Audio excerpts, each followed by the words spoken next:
Harleen Deol's made an international century, Team India's joint highest ODI total, and Hayley Matthews fighting the lone battle yet again. And just like that, India sealed the series with one match to spare. Welcome to the outside view.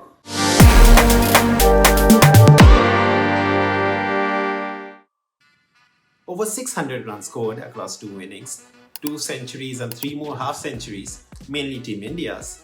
So this is not really a review of yesterday's run fest in Gujarat, rather a batter's recap from the second ODI. Let's start with the headline maker, shall we? When I was in rehab, I was thinking of scoring a century day in and day out.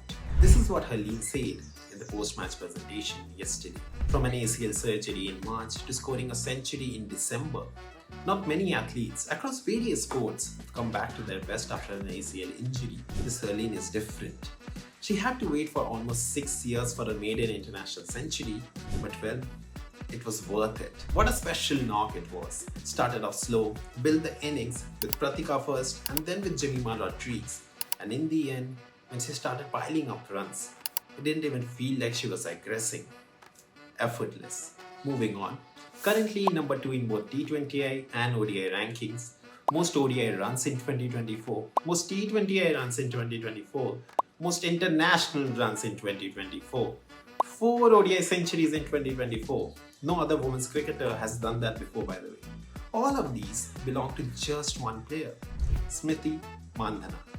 She ended the Australia tour with a century, and in the last 5 white ball games against West Indies, she hasn't scored less than 50. And yesterday, no West Indies bowler could bother her until the unfortunate run out. These numbers are just bonkers. What would you call Smriti Mandhana if not sensation? Jemimah Rodriguez. Ask her to bat at number 3, she'll perform. Number 4, she'll perform. Number 5, she'll perform regardless. And yesterday was just another such day for Jemimah, the finisher. A 34 ball 50 coming in at number 5.